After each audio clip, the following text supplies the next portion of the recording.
Okay, are we good to go? Can everyone hear me? Okay. Oh no. Okay. All right. If the mic complains, then I will pause and let it sort itself out. But thanks everybody for having me. As you can tell by accent, I'm not from here, but it's a great city so far. And thanks for coming along to learn about race conditions. So I am Harriet. I'm a pen tester at KPMG in the cyber defense team. I've been working there for about 3 years now and pen testing for 2 of those. I am a Czech team member, so that is a pen testing qualification. So I am at least qualified to talk to you about this today. How did I get here? I did my degree in computer science, and I joined the grad scheme at KPMG after that. I'm very passionate about getting more women and girls into cyber, and my main personality trait is that I have a dog, so I will let you look at how cute he is for 2 more seconds before we get into the presentation. So what are we going to be talking about for the next 15 or so minutes? We're going to start with username enumeration. We're going to talk about how we can find a list of valid usernames for an application. We're going to drill deeper into time-based username enumeration, and then talk about race conditions and combine the two together to brute force a web application login page in practice. We're going to talk about what that means and the mitigations for it as well. So username enumeration then, what we do, the aim of the game for this, is to obtain a list of valid usernames for an application. So we just want to make a list of all the usernames or emails that are associated with accounts for an application. So to do this, we send requests that contain valid usernames, so usernames that are associated with accounts, and invalid usernames, so usernames that don't have accounts associated, and we look for discrepancies between the two. There's a couple of ways, that's shown on the screen here, that you can find discrepancies. The main one that we're going to talk about today is discrepancies in time.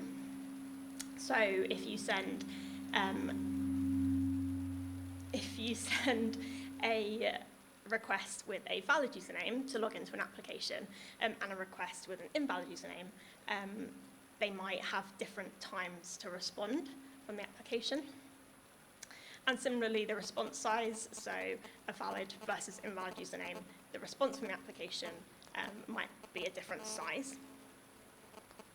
Error messages, so for example, if you're logging into an application and you put in your email wrong, you might see that email is incorrect, but if you put the email right and your password wrong, you might see that password is incorrect.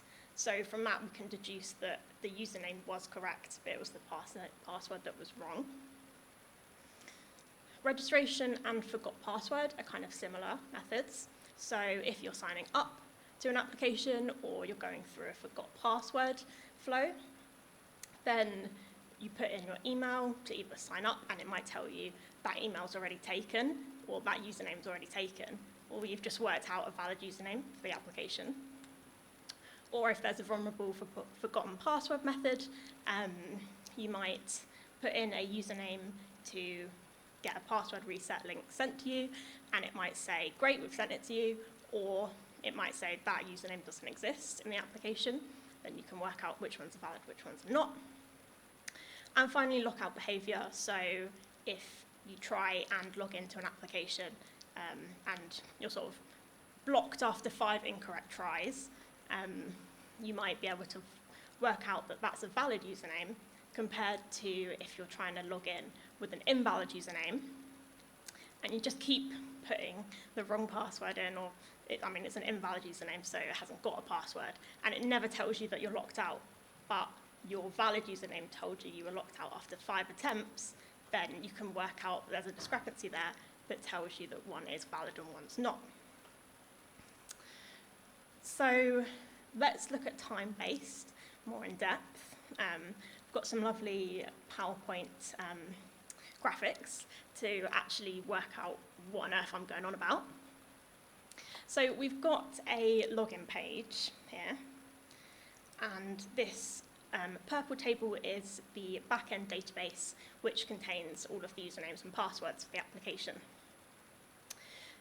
So in this example, we have 3 users, users 1, 2, and 3. In our login page, we're trying to log in as user 5, which is an invalid username because it doesn't exist in the database. So we submit our credentials. The application looks through the database, doesn't find user 5, comes back, says invalid credentials. Now let's look at the valid username case. So we've got our login page again. We've got our backend database. This time we're trying to log in as user 3. So we submit our credentials. The application looks through the database. It finds user 3. What it then has to do is check the password. Now, in real life, passwords will be hashed in the database, you'd hope. But for ease here, they're just in plain text. So it checks if the password we've entered, which invalid password, is the same as the password that's in the database, which it's not in this case. So we return back invalid credentials. So this flow with the valid username compared to the previous flow with the invalid username, you can see that there's a lot more steps that the application has to do. It has to check the password, which then results in it taking more time to do that. So between both cases, one of them will take longer than the other.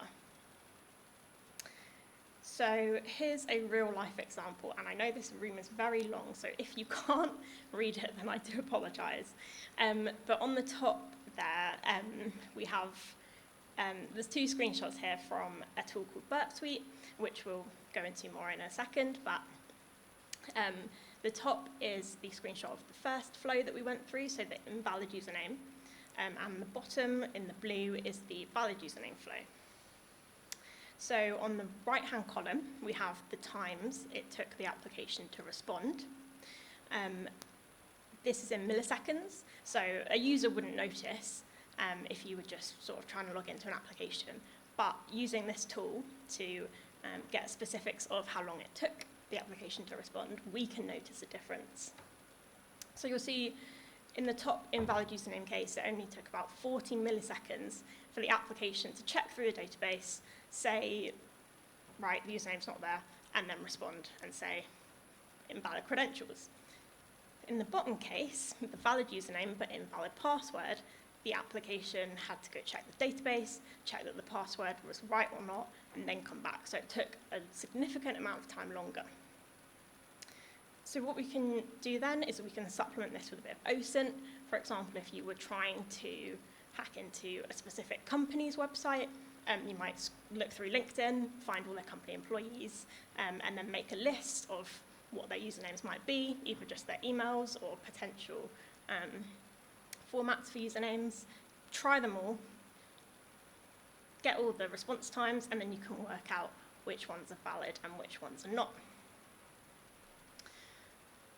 So what's the point of even getting a list of valid usernames? Why do we care?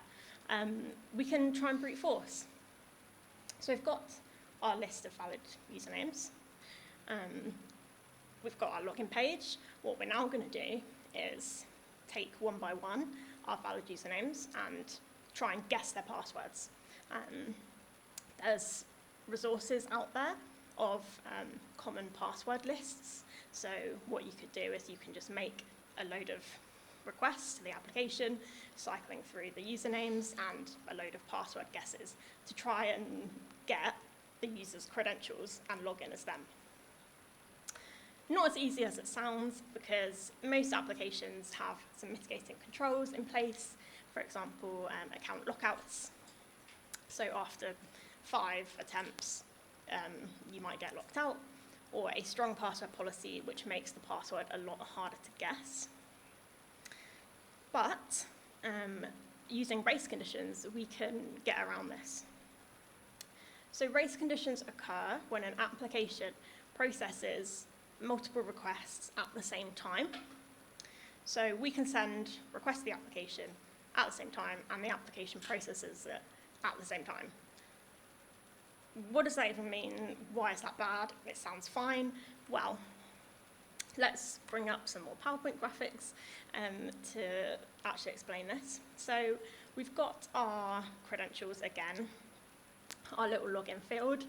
This time we've got it 3 times. So imagine we've got 3 browsers open or 3 tabs, and we're going to try and guess user 3's password. In this example, because it's quite a small example, let's assume that the lockout policy is 1 attempt. So if you get it wrong once, you're done for. So if we were to send these requests one by one, user 3's password is password 3. So if we started with request 1, we'd get it wrong, and then we'd be locked out, and we wouldn't be able to try anymore. But using race conditions, we can actually send all of these at the same time, and the application will process them all. So when you send one request, as we've seen, it checks if the username's correct, it checks if the password's correct. The application also checks if the user is locked out, which is what we're interested in here, because we want to bypass the lockout policy.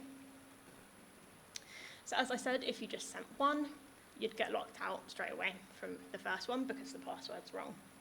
But if we send all 3 of these at the same time, the application will check at the same time if the user's locked out, which we haven't sent any requests yet, the user's not locked out. So if it asks this question at the same time for all 3 of these requests, the answer is going to be no. For example, there might be an account locked variable and it's false because the user's not locked out. So we can send all of these, and the application won't consider the lockout policy because there's a race condition vulnerability where it checks the requests at the same time. Now, sending 3 requests, we're not going to guess the password in 3 attempts, probably. So let's scale it up then. We've got our login page. I've duplicated it as many times as I can be bothered. So we're going to send all of these to the application at the same time. It's going to ask, is the user locked out for all of them at the same time? The answer to that is no. So then all of our requests can be processed successfully. Now, you'll get, obviously, different responses. So most of them are going to be invalid credentials, but you might get lucky and one of your password guesses might be correct, and you'll receive a successful login message. But the application only treats all of these as one login attempt. So you're sending however many's on the screen, I don't know, 20 at the same time, but the application only treats it as one, so you won't be locked out even after sending all of these, if the lockout policy was, say, 5 or something. So let's see how you actually do this. Is anyone here familiar with BurpSuite at all? Couple of hands, couple of nods. For those who aren't, it's a proxy tool, so it basically sits in the middle of the application and our browser. So it intercepts any requests that we might send. So for example, if you press a button on the website or you do an action, that sends the request to the application. BurpSuite sits in the middle, so you can see the requests and responses that are sent when they come back and forwards from the application. So again, if you can't see, I do apologize. But in this example, we have a login request, and we've got our credentials over here. We've got test@test.com, and we've got test as the password.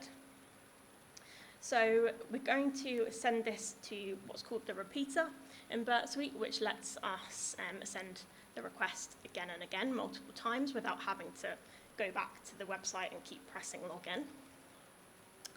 And then we're going to add that tab to a new group. We'll create a group called our race condition group, and you can choose a nice colour for it. I've gone with purple. Then you will see up here that our race condition group has now been created, and we have our request with test@test.com and test, within our group. So we're going to now duplicate our request, and I've gone for 25 times. So in order to proof of concept this attack, what you want to do is send, here we've gone for 25, invalid requests to log in to the application, and then try and log in again one time after that, and say the lockout policy was 5. If it lets you log in after you've sent all of these 25 requests that are incorrect, then you know you've bypassed the account lockout policy, because you've just sent 25 incorrect login attempts, then you've tried to log in again, and it's worked, so you've sent 25 wrong ones, it hasn't locked you out. So that's how you know it's vulnerable to race conditions, which is what we're proving here. So I'm going to duplicate it 25 times. You can see there's a load of tabs up here now. These all contain the same credentials. So if you were doing an attack, you might want to you'll change this password to all the guesses that you want to guess. Then to send them all at the same time, you're going to go to the little arrow next to send to click send group in parallel. So this sends all of your requests at the same time in order to bypass the lockout policy. Obviously, don't do this unless you're allowed to, because it's against the law. So unless you're permitted to test it or you're in a lab environment, then don't actually send the requests. So this is what we've just done in BurpSuite then in real life. We've duplicated a load of requests, sent them all at the same time. The application will check if the user's locked out at the same time and let you through. So what does this all mean? Let's put everything together that we've gone through. So first of all, we identified time-based username enumeration vulnerability on an application. So we made a list of valid usernames because when you send valid usernames to the application, it takes a lot longer to respond than if you send invalid usernames. So we've made a list of valid usernames for the application. What we've then done is we've identified that the application is vulnerable to race condition vulnerability. So we can send 25 invalid login requests and still be able to log in after it, which proves that we've bypassed the 5-attempt lockout policy. Now that's enough to prove that the application is vulnerable to race conditions. So that can go into a pen test report, for example. If you want to go a step further and actually exploit this vulnerability, you can obviously duplicate your requests hundreds of times, change the invalid password to a load of different guesses, and then send them all at the same time and see if any of those guesses worked. Obviously, sending hundreds of requests to an application at once is getting into DDoS territory. So often when we're working with clients, we aren't allowed to do this because we don't want to break their applications too much. So that's why we sort of tend to stop at just proving that it exists, but in theory you can go further. And then hopefully one of your hundreds of requests will be successful, and then you've gained credentials from nothing to gaining a username and a password. So you started from 0 and you've worked out the username, you've worked out the password. So you can get from an unauthenticated standpoint to an unauthenticated user, which then, if the application is vulnerable to more things, you've now got credentials, you can exploit stuff, you can cause mayhem within the application. What can we actually do about this? It's all great to talk about vulnerability, but we need to know how to fix it. So to fix time-based username enumeration, you need to make sure that the login function is consistent, so it takes the same amount of time to give a response for an invalid username versus the same amount of time to give a response from a valid username. Or you can add random time delays. Obviously, we work in milliseconds here, so a user is not going to notice, it's not going to impact productivity, but just adding a couple, I don't know, 100 or 50 millisecond time delays at random will just stop the possibility of being able to notice those discrepancies. To mitigate race conditions, you need to make sure that your application is not processing all of those requests at the same time. So you can lock resources. For example, we had our account locked variable, and all of the requests were being processed at the same time. They were all checking if the account was being locked at the same time. But if you lock that resource, only one request can check it at once, so it stops the vulnerability that we found. You can use transactions, so that's sort of encapsulating different checks or processes into one. So, for example, checking the username, password, and the account lockout, do it all at once to stop the other requests also checking at the same time. And that's similar to atomic and indivisible operations, so they're sort of one single operation at a time. You can use rate limiting. We're sending hundreds, if not thousands, of requests in order to try and find a password. So most users won't need to send that many requests in practice. So you can rate limit and just stop the possibility of all of those requests being sent. You can discard any redundant or conflicting requests. So we're trying to log in with the same user, but a load of different passwords. Obviously, loads of them are redundant because there's never going to be that many different password options for one user. So just get rid of them. And also avoid mixing data from different storage places. If you're trying to grab data from different places in order to evaluate an operation, you're sort of increasing the length of time that's possible for a race condition to occur. So that is everything. A really good resource is the Portswigger Labs. So Portswigger make BurpSuite, the tool we use today. So if you want to learn more about web application hacking or race conditions in particular, I'd really recommend checking out those resources. There's a lot of free labs on there that you can practice this in. And my LinkedIn's also there if you want to have a look or send me a message or anything. Any questions at all? Yeah. Time for one. What was that, sorry? That's a really good question. So we've actually seen it becoming more and more frequent when, as developers are trying to streamline their code and make things as efficient as possible, if the username isn't there, they'll return back as soon as possible. With the race conditions, again, developers are trying to make their code more streamlined and efficient. So often you're sort of not thinking about locking things because then it means that other things can't access it, so it makes it kind of slower.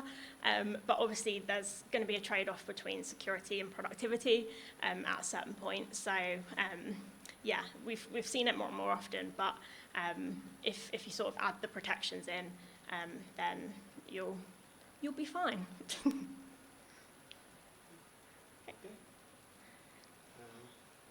Great, thanks everyone. Yeah.